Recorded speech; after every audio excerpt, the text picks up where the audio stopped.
Hey everyone, this is Lucid. We're going to hop back into a Wrinkle in Time. And last episode I went into all of the national troops, the national mages, and the national summons. In this episode, I'm going to go into my Pretender design first, and then we'll start with initial expansion. So, in terms of my Pretender, I'll go ahead and build it for you. Here are the ones you have available. You have a Stone Pillar if you just want to go for an Earth Bless. This would be if you're not really relying on your Sacreds, which is pretty viable for, let's say, Early Age, where an Earth Bless is quite nice for your mages. Because you can get a really cheap Earth Bless here with the Golden Pillar.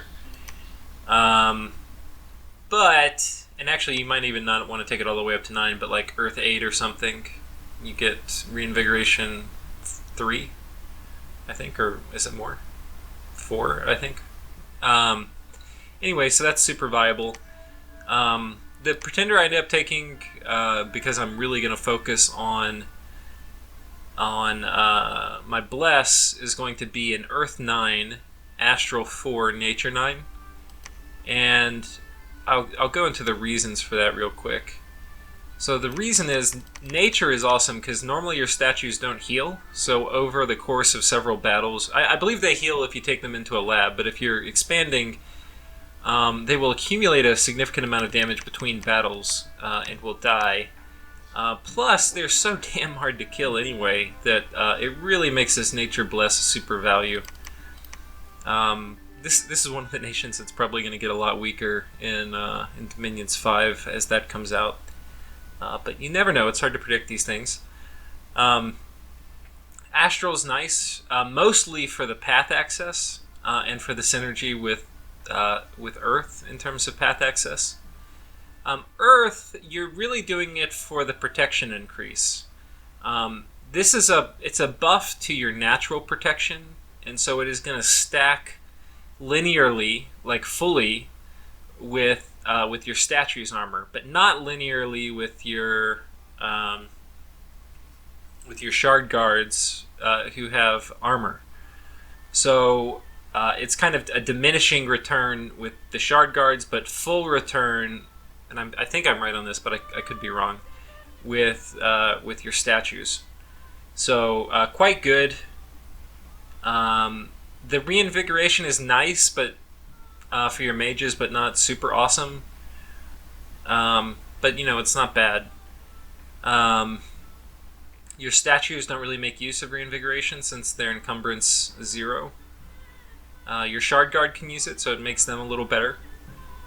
Yeah, the astral Earth is really huge. It grants you access to golems, which I think this nation does really well with Construction 7. For weapons of sharpness and things like that, which make your statues much more versatile. So with getting Construction 7 pretty quickly, it's great to be able to cast golems, who are also mindless, and it opens up one very special strategy that I'm going to hopefully make use of this game. To do this, to pay for it, you go Imprisoned. It's a -1 scale in terms of the Bless, so it's a pretty cheap Bless. We'll go up to 7. For this build, I'm doing Turmoil, Luck. I want to get... I've done Order builds before with this, and then sacked Productivity some. But what I find is...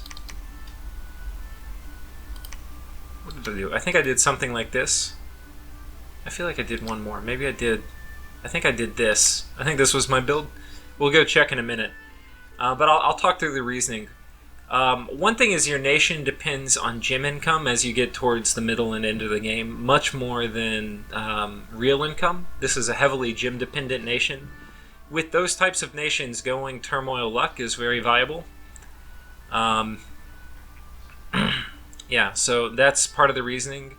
Luck is nice because one thing I do not have access to with my Pretender is Death. and this is a nation that can definitely use good death magic,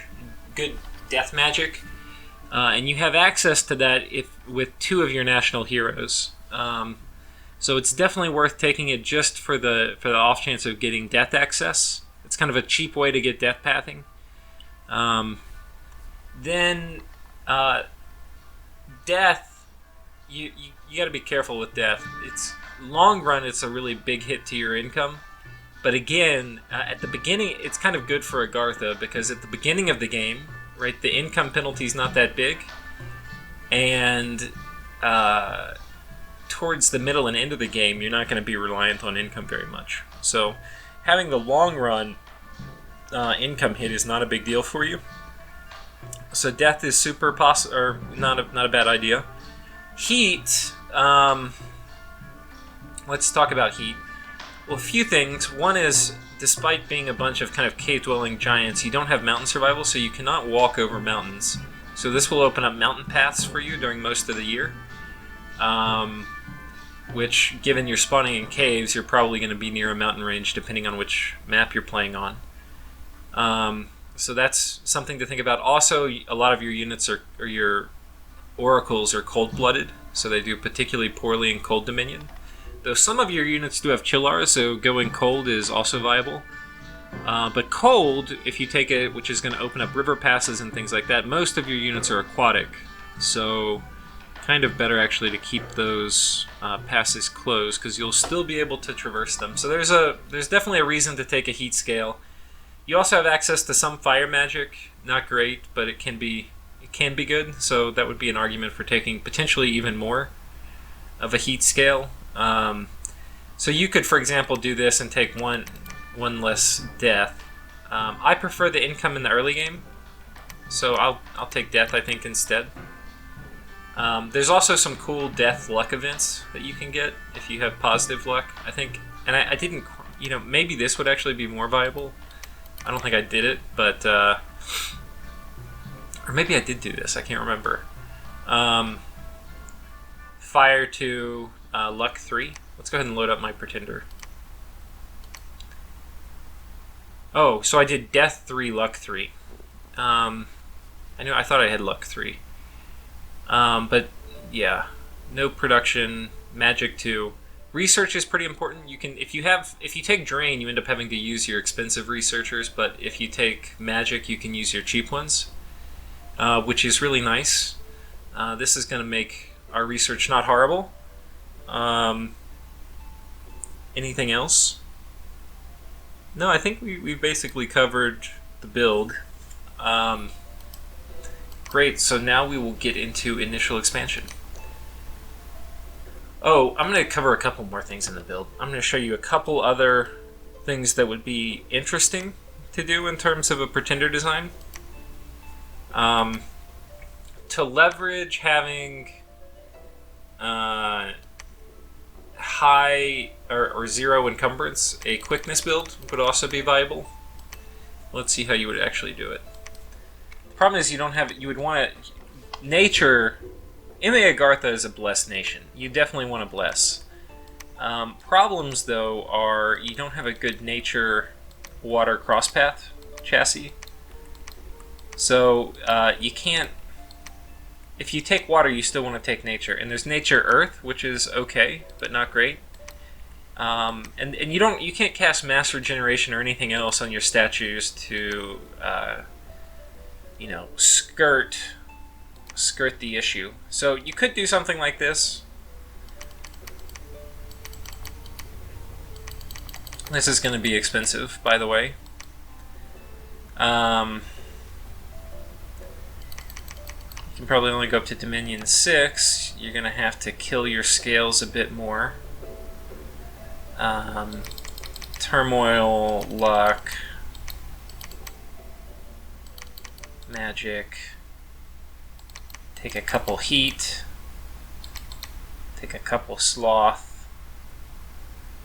Take a couple death. You really can't take more than 1 sloth anyway. I mean, you could do something like this.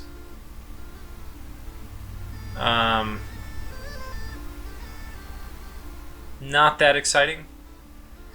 But a water nature buff would potentially, if it was cheaper, I would probably take it over Earth, because the defense bonus is nice, and quickness is really good. But Earth is really good too. So, given it's cheaper, I do take the Earth Blast. But this is something you could do. I'm also one less Dominion, so you're going to have a little slower starting expansion. Anyway, let's go ahead and fire up the game. You can see I'm already at turn 42 when we start. I wanted to get a fair ways into the game. It's definitely not clear who's going to win. In fact, Pangea was winning for the longest time, and he has kind of fallen, and everybody else is kind of scrambling at turn 40. But anyway, let's go through initial expansion. So the starting army you get are these guys, and they're not bad. They're actually, given you start in a cave, and if you're in a big... Volantis has a big cave network underground. If you're on a nation, or on a map with a big cave network, these guys actually are not great underground because they only have 50% dark vision. And a lot of the indies you'll be fighting have 100% dark vision. So usually you want to beeline them above ground. But above ground they're pretty solid. They've got, decent armor, a good shield. And these guys have, positively good armor and a good shield, decent defense. So they can definitely expand versus tribes and crappy indies like light militia and stuff like that. You definitely also could. The problem is I'm underground, so I'm not going to bid on mercenaries, which are going to suck underground. But if you're above ground, you definitely want to be looking at mercenaries because you're going to be heavily resource constrained at the beginning. I'm getting this guy to start my research going, and then I'm recruiting as many Shard Guard as my resources will allow. You can see I'm at -3. And that's basically the first turn. This guy's going to scout. I haven't prophetized anybody yet. I should have, but I didn't. Anyway, that's a discussion for another day. We'll load up turn 2. So in turn 2, we have pinged this province. Oh, wait. Oh, I blind expanded. Holy shit. I forgot I did that. And actually, I normally do that. I just forgot. So let's take a look. There's very few indies. You have to be careful, especially with your first one, that you put your commander in amongst your troops, as you can see I did. But there's very few indies. Cavemen are kind of your nemesis. They're actually the worst people to fight underground. They typically hurt a lot. I think I'm about to get a rout. I'll lose one more dude, though. You gotta be careful. My commander almost ran in here and died. But I think they're routing. Yeah. There we go. That was a little dangerous. My commander almost got caught out. So if we look at that, I lost 3 troops, which is not bad. Yeah, and you can see I'm beelining them above ground this turn. This is their specialty, is killing crappy little indies like this. And so I'm going to do an arrow screen in the front. And he's going to run in and die, and hopefully everybody else will live. Was I smart? Did I pick somebody wounded? No, I didn't. Oh, I don't have any real wounded guys. I've got Coney here, which are not that hard to kill, especially with Shard Guard, because their second ethereal form, they have, I've got magic weapons. So, this guy's set to research, and then the next turn I'm going to go ahead and recruit an Earth Reader, who's only Holy 1, but that is all I really need to lead my troops. You can use the Oracle, Attendant of the Oracle, who's a cheaper dude, but they would have a tendency to run into battle and die and leave your army stranded. So definitely, in my opinion, worth it to take the Earth Reader. And this will be a big enough army to expand. So we will have them come in. I imagine, I can't remember what I did, but I will probably send them at this province since it looks like easy pickings. And I want to go ahead and close off this border.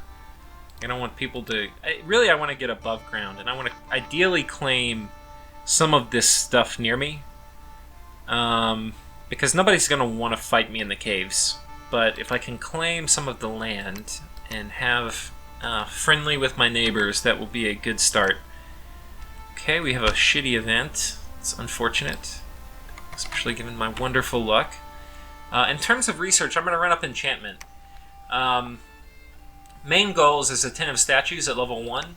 This will give me another expansion party in the first year, if I get it pretty quickly, which I will, given that I recruited that researcher.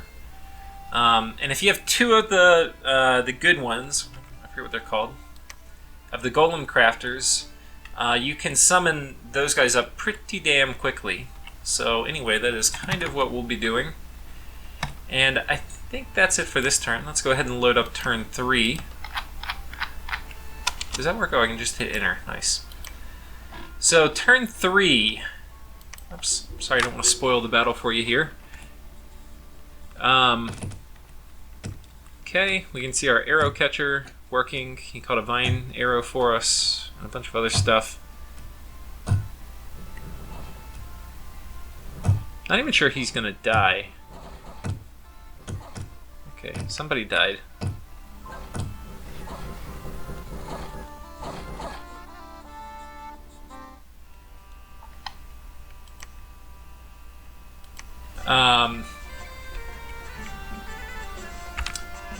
So that was successful. We are out of this crappy little... Now, I don't know why I would have sent them here. Well, this is a high-income province, is why. So they may not be able to take this. This is 50. That's a lot. If I take this, I'm going to take heavy losses. Highly likely I die here. Highly likely. I don't know how this actually played out. This may have been the safer move, because I would definitely kill these guys. Wolf tribe are actually tough, though. They have 2 daggers. So they tend, especially if they outnumber you, to chew you up pretty good. Another thing to note is I've got Amber Clan here, which are the best of the underwater indies. So they're actually going to be kind of hard to clear. However, once you clear them, you get a Water 2 mage, which is nice, especially if I'm thinking about any underwater expansion. Because Water 2 opens up all sorts of nasty things like water elementals. So we're going to go ahead and get another Golem Crafter, and he's going to help charge the research machine. Meanwhile, we're only getting 4 Shard Guard, and hopefully, turn after, we'll be able to have another expansion party, which will probably come down and try to deal with these damned cavemen. These guys are going to go attack the Koani. The setup I have is I put him at the back, hold an attack, 4 blessings, and then spells. He'll probably switch to flying shards, and I think that will be it. So, yeah, that's basically it for this turn. In terms of mercenaries, Jotunheim got the Fist of God, and that is about it. I'm putting, how much PD am I putting? 1 PD in each of my provinces. This cave captain's not bad, so just getting one of them is usually not horrible. Okay, in turn 4, we're going through at a good clip here. This will probably be the last turn for this episode, though. We've got a few expansion battles, so this is a battle I very well may lose. I'm trying to get this province with a large number of crappy indies. Okay, we have... Okay, we've done a good job hitting the light militia. However, our troops have gotten somewhat separated, and I took some pretty significant losses, and then they were out. Okay. So for a battle I wasn't sure I was going to win, I am fine taking losses there. So I lost about half my group. This group is super crippled now. They can't do much. But they have served their purpose by getting that farmland for me. This is versus Koonis, who are the little demon. And apparently this guy got pretty lucky and has the death random. It's pretty unlikely they get a death random. I think it's 1 in 10. So... I may lose a Shard Guard here. This one got separated. Yeah, he got munched. If I lose 2, that would be very unfortunate. Okay, we seem to have gotten them to rout, and now we're going to kill them all. You can see their ethereal forms did not hold up long. Okay, so I lost 1, which is not good. I shouldn't have lost any there, it was just that they got separated. Let me check my script real quick. I have hold and attack closest. That usually helps them kind of all come in on the same enemy, but apparently not. Troglodytes are dangerous. I need to ping this province because these guys can actually wreck Shard Guard. They're very, very dangerous for cave expansion. And these guys actually are pretty dangerous too. Shades have dark power, so they actually get, not only do they have dark vision, but they have dark power, so their stats are buffed underground. I can't remember if Fiends of Darkness have dark power too. They probably do, so this is a dangerous province to take. And they have magic attacks and other things. So this turn we're filling up. We finally used all our holy points. We have enough resources. We are in gold. We're recruiting an Earth Reader, and he will hopefully lead these guys in to attack the cavemen, though that will be dangerous. The mercenaries are gone. We have these guys going into what look like the easiest indies near me. Only 20. This one has elephants, so I'm going to stay the hell away from that. But hopefully I get another expansion. If I get both these provinces with this army, I will be in good shape. I don't have an arrow decoy because there's no arrow or archers in this group, so that is fine.